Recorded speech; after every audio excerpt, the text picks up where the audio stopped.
আপনারা অনেকক্ষণ কষ্ট করেছেন, আমরা দুঃখিত। আমরা আপনাদের কাছে করজোড়ে ক্ষমা চাচ্ছি যে আপনাদের যে দুঃখ কষ্ট এটাকে আমরা করতে পারি নাই। আপনারা যে ধরনের যে রিড্রেস চাচ্ছেন, যেভাবে চাচ্ছেন এই জিনিসগুলো এখানে আমাদের পরিচালক আসছেন, সাইদুল স্যার আসছেন, আসিফ নজরুল স্যার আছেন, আসিফ মাহমুদ আছেন, আমি আছি।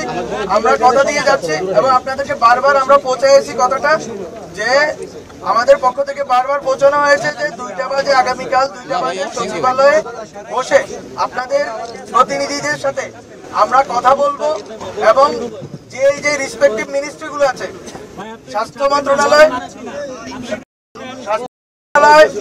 সমাজ কল্যাণ এবং অন্যান্য যে সকল মন্ত্রণালয় আছে, জুলাই স্মৃতি ফাউন্ডেশন এবং আমাদের গভর্নমেন্টের দপ্তর থেকে যারা শহীদ আহতদের অর্থ এবং পুনর্বাসন, অর্থদান এবং পুনর্বাসনে আছেন, সবাই মিলে আমরা বসবো, আপনাদের কথা শুনবো। এবং আমি মনে করি আমরা এখনো একই প্রস্তাব রাখছি এবং আমরা আপনাদের সাথে আপনাদের সংবেদনশীলতা এবং আপনাদের কষ্টের সাথে সমবেদনা জানাই। এই রাত্রে, গভীর রাত্রে আমরাও এসেছি আপনাদের সাথে কথা শোনার জন্য। আপনাদের কথা আমরা শুনবো, কিন্তু আমরা মনে করি এখন এই কথাটা শোনার জন্য উপযুক্ত সময় নয়।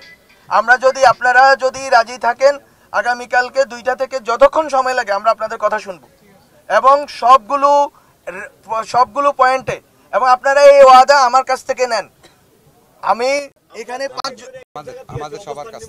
আমাদের সবার কাছ থেকে আমরা 5 জন মিলে ওয়াদা করছি, কথা শুনেন। 5 জন মিলে না, আজকে করলে এটা আধুরা কথা হবে। এই কথার কোনো বাস্তবিক কোনো ফলাফল আপনারা পাবেন না। আপনাদের জন্যই বলছি, যদি একটি আলোচনা হয় যে আলোচনাতে সবগুলো স্টেক হোল্ডার থাকবেন, তাহলে আপনারা এই রূপরেখা পাবেন।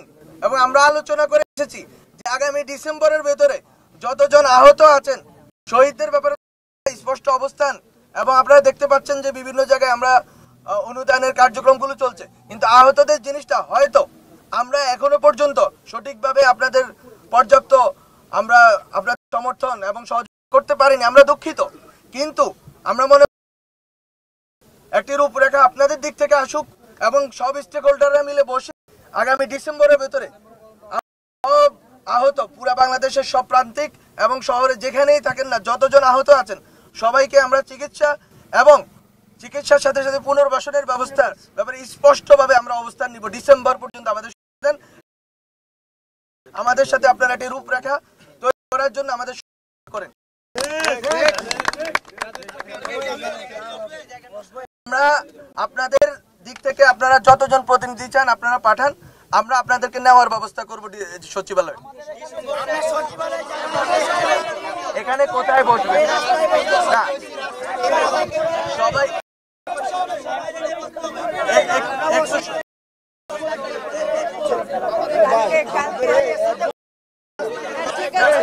কথা বলতে চান? আহতরা সবাইকে বলতেছি, সবাই কথা বললে এটা সমাধান। সালমান কথা বলো, সবাই কথা বলবে।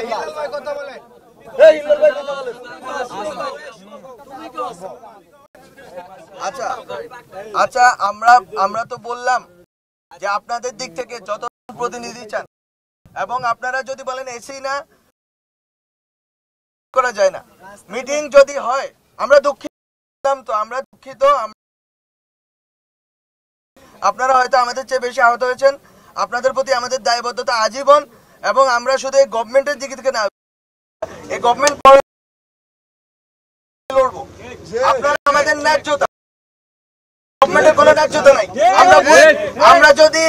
আমরা যদি ভুল করে থাকি আমাদেরকে ক্ষমা করেন, কিন্তু আপনারা আলোচনায় বসেন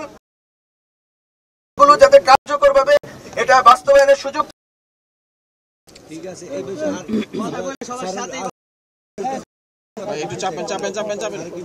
আমি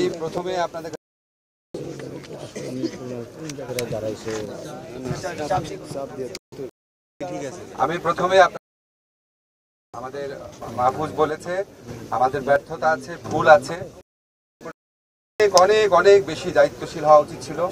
আমরা চেষ্টা করেছি, চেষ্টার মধ্যে ঘাটতি ছিল না, কিন্তু আমরা কাজটা করতে পারি নাই। 1.5 মাস আগে আজকে এই যে এমদাদ আছে আরো ছিল যখন রাত্রে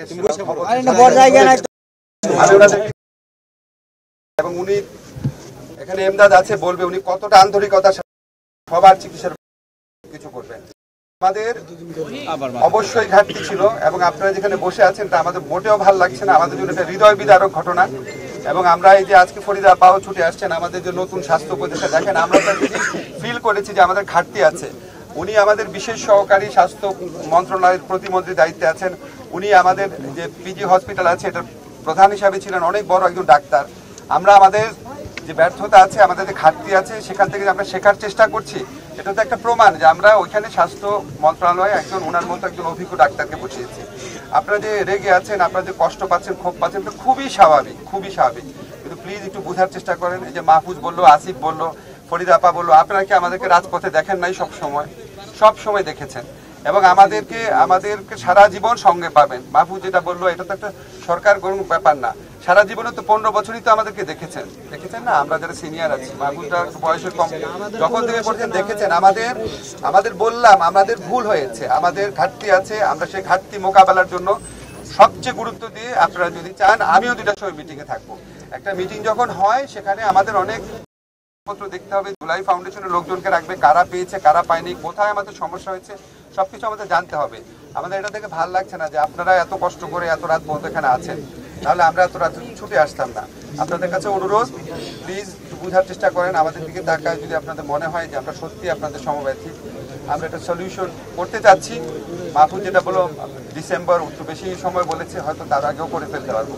আমরা কিন্তু কিছু কিছু ক্ষেত্রে করেছি। আপনারা আমাদের উপর আরো কিছু বিশ্বাস রাখেন।